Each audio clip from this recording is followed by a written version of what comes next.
দেবাদিদেব মহাদেবকে খুশি করতে এই মাসের সোমবারগুলোতে কিভাবে করবেন মহাদেবের পুজো।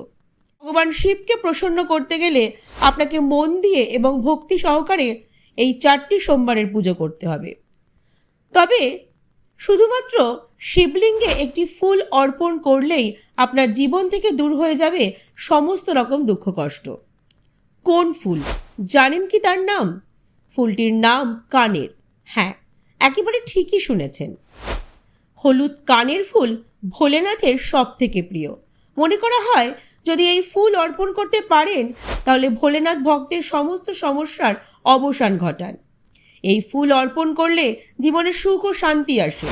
ভগবান শিবকে কিভাবে এই ফুল অর্পণ করবেন চলুন জেনে নিই আজকের এই ভিডিওর মাধ্যমে। এই ফুল কিন্তু বিভিন্ন রঙের হয়। কানের ফুল, যা ইংরেজিতে ওলিয়েন্ডার নামে পরিচিত, খুব সুন্দর এবং রঙিন হয়। এই ফুল সাধারণত পাওয়া যায় লাল, গোলাপি, হলুদ এবং সাদা রঙের। হিন্দু ধর্মে কানের ফুল পূজায় ব্যবহার করার ঐতিহ্য রয়েছে।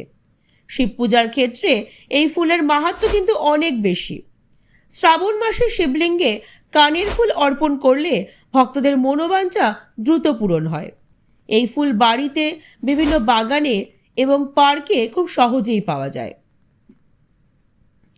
কিভাবে এই ফুল অর্পণ করবেন?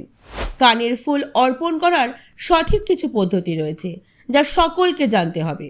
প্রথমে সকালে স্নান করে শুদ্ধ হন, তারপর শিবলিঙ্গে জল ও দুধ দিয়ে অভিষেক করুন।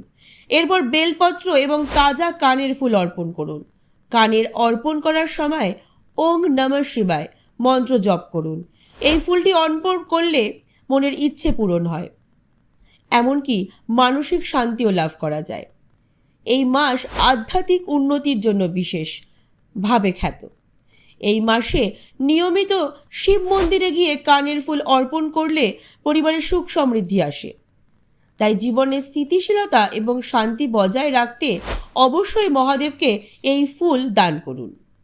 এই ফুল কাদের দান করা উচিত? যারা আর্থিক সমস্যা, বৈবাহিক জীবনের সমস্যা বা স্বাস্থ্য সংক্রান্ত জটিলতার সম্মুখীন হচ্ছেন, তারা ভগবান শিবকে অর্পণ করুন এই ফুল। শ্রাবণ মাসে যদি এই ফুল অর্পণ করতে পারেন, জীবন থেকে সমস্ত দুঃখ কষ্ট দূর হয়ে যাবে। পাশাপাশি দেবাদিদেব তুষ্ট হবেন এবং তার আশীর্বাদ লাভ করতে পারবেন। ভিডিওটি ভালো লাগলে অবশ্যই লাইক এবং শেয়ার করবেন, পাশাপাশি চ্যানেলটি ফলো করবেন।